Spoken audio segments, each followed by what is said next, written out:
Hello साथियों, advance GS academy के इस वर्चुअल प्लेटफॉर्म पे आप सभी का एक बार फिर से स्वागत और अभिनंदन है। दोस्तों, आज से हम साइंस या फिर विज्ञान विषय की शुरुआत करने जा रहे हैं। आज जैसा कि आप सभी को पता है कि साइंस एक ऐसा सब्जेक्ट है, चाहे आप वनडे एग्जाम दीजिए जिसमें कि आपका एसएससी, बैंक, रेलवे या फिर यूपी ट्रिपल एससी आ जाता है, या फिर आप स्टेट पीसीएस दीजिए या फिर आप यूपीएससी दीजिए, इस साइंस सब्जेक्ट से आपके करीब 20 से 30% क्वेश्चन सीधे सीधे पूछ लिए जाते हैं। और इसी इंपॉर्टेंस को ध्यान में रखते हुए हम इस विषय की आज से शुरुआत करने जा रहे हैं। दोस्तों, जब भी हम किसी भी एग्जाम की तैयारी करना शुरू करते हैं तो सबसे पहले हम उसका सिलेबस देखते हैं। आपके सिलेबस में लिखा रहता है सामान्य विज्ञान की जानकारी आपको होनी चाहिए। तो दोस्तों, आपको हमेशा याद रखना है कि हमको सामान्य विज्ञान पढ़ना है, जनरल साइंस पढ़नी है। हमको विषय में विशेषज्ञता हासिल नहीं करनी है, हमको केवल और केवल अपना एग्जाम पास करना है। तो फ्रेंड्स, इसी को ध्यान में रख के और हम आपको अनावश्यक फैक्ट्स या फिर अनावश्यक चीजों से बचाते हुए साइंस की एक बेहतरीन तैयारी करवाएंगे, जिससे कि आपके सारे एग्जाम्स में आप अच्छे अंक अर्जित कर सके। फ्रेंड्स, हम सभी को पता है कि पूरा ब्रह्मांड या फिर यूनिवर्स, पूरा ब्रह्मांड जो है वो मैटर से मिलकर बना है। मैटर जिसको कि हम द्रव्य कहते हैं, मैटर जिसको कि हम द्रव्य कहते हैं।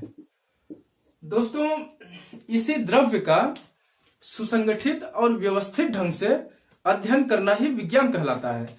दोस्तों, हम जूनियर हाई स्कूल से इस परिभाषा को पढ़ते चले आ रहे हैं कि किसी भी वस्तु का सुव्यवस्थित, सुसंगठित और क्रमबद्ध अध्ययन करना ही विज्ञान कहलाता है। तो फ्रेंड्स, ये मैटर जो है, अब यहां पे एक बात आती है कि आखिर मैटर कहते किसे हैं। तो फ्रेंड्स, मैटर वह चीज होता है जो कि कुछ स्थान घेरे, कुछ स्थान घेरे और जिसका कि कुछ द्रव्यमान हो, द्रव्यमान अर्थात भार हो। जैसे कि अगर मैं अपनी बात करूं तो हमने यहां पे कुछ स्पेस को घेर रखा है और हमारा कुछ भार भी है, तो इसलिए मैं क्या हूं, मैं एक द्रव्य हूं। ये मार्कर, इसने कुछ स्थान घेर रखा है और ये जो है इसका कुछ न कुछ भार होगा, तो ये क्या है, ये मैटर है। और ये जो आपका व्हाइट बोर्ड है, इसने भी इतने स्थान को घेर रखा है और इसका भी कुछ न कुछ भार होगा, तो ये क्या कहलाएगा, आपका मैटर कहलाएगा। तो फ्रेंड्स, इसी मैटर का जो है सुव्यवस्थित या फिर सुसंगठित तरीके से अध्ययन करना ही साइंस कहलाता है। अब इसके बाद हम देखते हैं मैटर को जो है कुछ भागों में डिवाइड किया गया है। मैटर को हम 3 भाग में डिवाइड कर सकते हैं। एक को हम कहते हैं सॉलिड, और एक को हम कहते हैं लिक्विड, और एक को कहते हैं हम गैस। दोस्तों, जितनी भी ठोस वस्तुएं हैं वो सब सॉलिड के अंतर्गत आ जाती हैं। जैसे कि ये है मार्कर, हमारा व्हाइट बोर्ड, ये सब क्या है, सॉलिड है। लिक्विड जैसे कि जो हम पानी पीते हैं, दूध पीते हैं, या फिर कुछ भी जो भी लिक्विड फॉर्म में हो, गिराने पे वो पूरा फैल जाए, उसको हम लिक्विड कहते हैं। और गैस जैसे कि हमारा ऑक्सीजन हो गया जिससे हम सांस लेते हैं, कार्बन डाइऑक्साइड हो गया, नाइट्रोजन हो गया, हाइड्रोजन हो गया, जितने भी गैसें हैं सब जो है गैस के अंतर्गत आती है। इसके अलावा मैटर की एक अवस्था और पाई जाती है जिसको कि हम कहते हैं प्लाज्मा स्टेज। इस प्लाज्मा स्टेज को जो है वो सॉलिड और लिक्विड के बीच का स्टेज होता है। जैसे कि आपने शहद को देखा होगा, शहद, हनी को आपने देखा होगा, तो हनी को अगर हम जमीन पे गिरा दें तो वो जो है लिक्विड की तरफ फैलेगा नहीं, वो देरी से फैलेगा, और उसको जब हम छुएंगे तो वो जो है गुलगुला सा लगेगा, तो वो सॉलिड जैसा भी नहीं लगेगा। तो इसलिए इसको हमने एक अलग कैटेगरी में रख दिया जो कि प्लाज्मा अवस्था कहलाता है। तो फ्रेंड्स, ये रहा आपका मैटर। अब हम आइए देखते हैं आपके साइंस के बारे में। तो साइंस जो है, साइंस में हमें 3 भागों को पढ़ना है। सबसे पहले हमको बायोलॉजी का अध्ययन करना है, जिसको कि हम कहते हैं जीव विज्ञान। उसके बाद हमें केमिस्ट्री को पढ़ना है। इसके बाद हमें फिजिक्स को पढ़ना है। केमिस्ट्री अर्थात रसायन विज्ञान, फिजिक्स अर्थात भौतिक विज्ञान। दोस्तों सबसे पहले हम बायोलॉजी को देखते हैं। बायोलॉजी में आप कोई भी एग्जाम देख लीजिए, उसमें आपके करीब 10 से 12 क्वेश्चन आते हैं। अगर 100 क्वेश्चन का पेपर है तो उसमें आपको 10 से 12 क्वेश्चन बायोलॉजी से मिल जाते हैं। तो आइए हम देखते हैं बायोलॉजी को।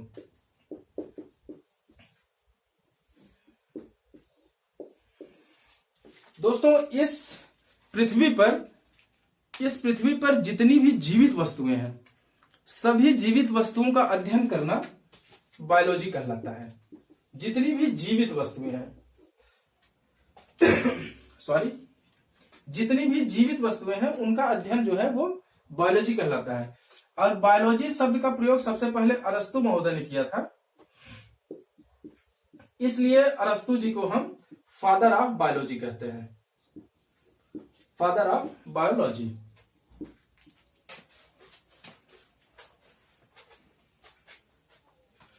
दोस्तों स्टार्टिंग में हम केवल ये जानते थे कि जितने भी एनिमल हैं, जैसे वो हम इंसान भी एनिमल हैं, या फिर आपका कुत्ता हो गया, बिल्ली हो गया, सियार हो गया, कुछ भी हो गया, जो जंतु लोकोमोशन कर सकते हैं उनको हमने एनिमल कहा। और सबसे पहले हम यही समझते थे कि ये जो मूवमेंट कर सकते हैं इनको ही हम जीवित कहते हैं, और इनको जो है बायोलॉजी के अंतर्गत रखा गया। लेकिन बाद में एक भारतीय वैज्ञानिक हुए, जगदीश चंद्र बसु। जगदीश चंद्र बसु। बसु जी ने एक इक्विपमेंट बनाया जिसको कि हम आज कहते हैं कैस्कोग्राफ। कैस्कोग्राफ।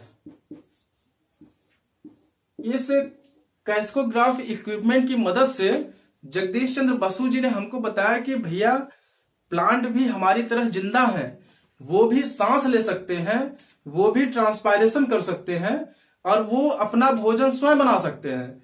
तो इसलिए इसको भी जो है जीवित की श्रेणी में रखा गया। और फिर जो है बायोलॉजी को दो श्रेणियों में बांटा गया। एक को हमने जियोलॉजी कहा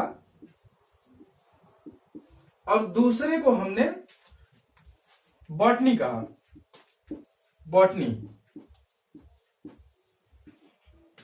बॉटनी के अंतर्गत हम प्लांट्स का अध्ययन करते हैं, और आपके जियोलॉजी के अंतर्गत हम एनिमल का अध्ययन करते हैं।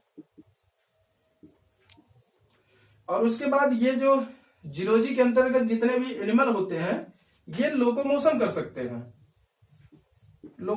सकते हैं, जबकि प्लांट्स लोकोमोशन नहीं कर सकते हैं। और उसके बाद जियोलॉजी के फादर जो है, फादर ऑफ जियोलॉजी आपके अरस्तु ही कहलाए। अरस्तु को ही फादर ऑफ जियोलॉजी माना गया। जबकि बॉटनी को जो है, बॉटनी के फादर जो है वो आपके थियोफ्रेटस कहलाए। थियोफ्रेटस, इनको जो है फादर ऑफ बॉटनी माना गया। दोस्तों हमने जियोलॉजी और बॉटनी के अंतर्गत कुछ डिफरेंस को देखा। हमने ये देखा कि जियोलॉजी के अंतर्गत हम एनिमल का अध्ययन करते हैं, और जियोलॉजी के फादर ऑफ जियोलॉजी जो है वो अरस्तु कहलाए। जबकि बॉटनी के अंतर्गत हम जितने भी प्लांट्स हैं, हम प्लांट्स का अध्ययन करते हैं, और फादर ऑफ बॉटनी जो है वो थियोफ्रेटस कहलाए। अब हम आइए इसके आगे देखते हैं जियोलॉजी से।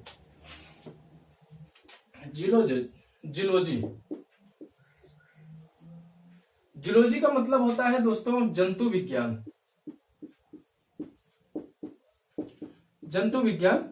जबकि बॉटनी का मतलब होता है वनस्पति विज्ञान। जियोलॉजी के अंतर्गत हम सबसे पहले जो है सेल को देखते हैं। सेल, दोस्तों सेल जो है ये वह छोटी से छोटी इकाई है, छोटी से छोटी फंक्शनल यूनिट है जो कि अपने सारे काम खुद कर सकती है। जैसे कि हमारा पूरा शरीर जो है वो सेल से मिलकर बना है। सेल जो है वो पूरे शरीर का या फिर पूरे एनिमल का जो है सेल से सबसे छोटी फंक्शनल यूनिट है। फंक्शनल यूनिट अर्थात इसको जो है क्रियात्मक इकाई कहते हैं, सबसे छोटी। सेल का जो बायोलॉजिकल नेम है उसको हम साइटो कहते हैं। साइटो को सेल कहते हैं। जबकि सेल का अध्ययन करना वो साइटोलॉजी कहलाता है। साइटोलॉजी, ये आपके कई वनडे एग्जाम्स में पूछा गया है कि सेल का अध्ययन किसके अंतर्गत किया जाता है। तो दोस्तों याद रखिएगा, सेल का अध्ययन या फिर कोशिका का अध्ययन हम साइटोलॉजी के अंतर्गत करते हैं। सेल का हिंदी होता है कोशिका, कोशिका का अध्ययन हम साइटोलॉजी के अंतर्गत करते हैं। फ्रेंड्स, सेल जो है, सेल अर्थात कोशिका, इसकी खोज की थी रॉबर्ट हुक ने। रॉबर्ट हुक महोदय ने इसकी खोज की थी, रॉबर्ट हुक। एक चीज आप हमेशा ध्यान रखिएगा, रॉबर्ट हुक ने जो है वो मरी हुई कोशिका की खोज की थी। उन्होंने डेड सेल को जो है, डेड सेल को खोजा था। जबकि अगर आपसे ये पूछा जाए कि जीवित सेल, जीवित सेल की खोज आपकी एंटोनी वॉन लीवेनहॉक ने की थी। Antony von Leeuwenhoek.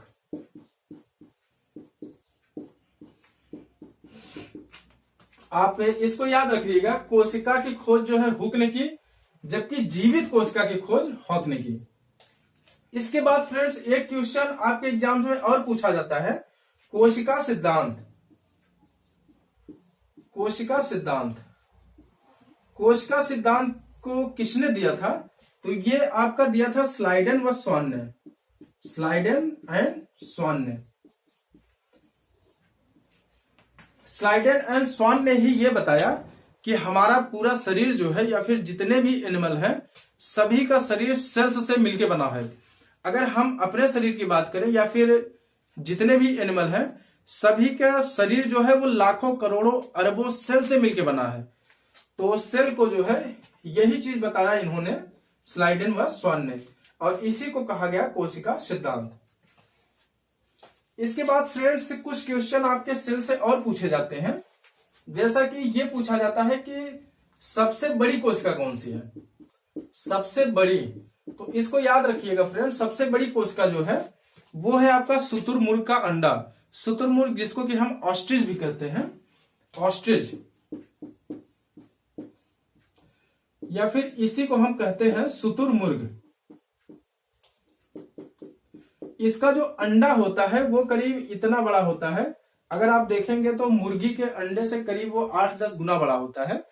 और अंडे जितने भी होते हैं, चाहे आप मुर्गी का अंडा ले लीजिए, ये जो है एक सेल होता है, ये यूनिसेलुलर होता है। तो सबसे बड़ी कोशिका जो है वो आपका शुतुरमुर्ग का अंडा हो जाता है। अगर बात की जाए सबसे छोटी, तो फ्रेंड सबसे छोटी कोशिका जो होती है उसको वो है आपका माइकोप्लाज्मा। माइकोप्लाज्मा, माइकोप्लाज्मा की कोशिका जो है वो सबसे छोटी होती है। और यहीं से आपका एक क्वेश्चन और बन जाता है कि मानव शरीर की सबसे बड़ी कोशिका कौन सी है? मानव शरीर की सबसे बड़ी कोशिका कौन सी है? तो ये आपका हो जाता है ओवम। ओवम अर्थात अंडाणु। जबकि मानव शरीर की अगर सबसे छोटी की बात करें तो सबसे छोटी हो जाता है आपका स्पर्म। स्पर्म अर्थात शुक्राणु। जबकि अगर हम सबसे लंबी की बात करें, सबसे लंबी, तो फ्रेंड्स सबसे लंबी कोशिका आपकी हो जाती है ब्रेन की, ब्रेन की न्यूरॉन सेल, न्यूरॉन। न्यूरॉन जो है वो आपकी सबसे लंबी कोशिका हो जाती है। दोस्तों हमारा ब्रेन जो है, ब्रेन के न्यूरॉन्स जो है वो जब कोई भी बच्चा पैदा होता है तो उसके बाद ब्रेन के न्यूरॉन सेल्स नहीं बनते हैं। अर्थात इसमें जो है न्यूरॉन सेल्स में रीजनरेशन अर्थात पुनर्विभाजन की क्षमता नहीं पाई जाती है। इसीलिए देखिए हमारे सर पे अगर चोट लग जाती है तो फिर वो ठीक होने में बहुत समय लगता है। तो यही से एक क्वेश्चन आपका और बन जाता है कि रीजनरेशन अर्थात पुनर्विभाजन की क्षमता सबसे ज्यादा पाई जाती है आपकी लीवर सेल में, जबकि सबसे कम होती है आपकी न्यूरॉन सेल में। ये रहे आपके साइंस के कुछ इंपॉर्टेंट फैक्ट्स जो कि आपके एग्जाम्स में अक्सर पूछा जाता है। आशा करता हूं आप यहां तक समझ गए होंगे कल की क्लास में हम आपको सेल के बारे में बताएंगे। सेल का स्ट्रक्चर कैसा होता है, सेल के अंदर जो ऑर्गन्स पाए जाते हैं, जैसे कि आपका माइटोकॉन्ड्रिया हो गया, गाल्जी बॉडी हो गया, या फिर एंडोप्लाज्मिक रेटिकुलम हो गया, न्यूक्लियस हो गया, ये सब क्या होते हैं, इनकी जानकारी हम आपको कल की क्लास में देंगे। तो फ्रेंड्स, आशा करता हूं आप सभी को ये जानकारी अच्छी लगी होगी। अगर आपको ये जानकारी अच्छी लगती है तो प्लीज इस चैनल को सब्सक्राइब कर दीजिए और अपने दोस्तों में भी इसको शेयर करिए ताकि उन सबको ये जानकारी मिल सके और आप अपने एग्जाम्स को अच्छे से क्वालिफाई कर सके। तो ठीक है फ्रेंड्स, मिलते हैं नेक्स्ट क्लास में। Thank you very much.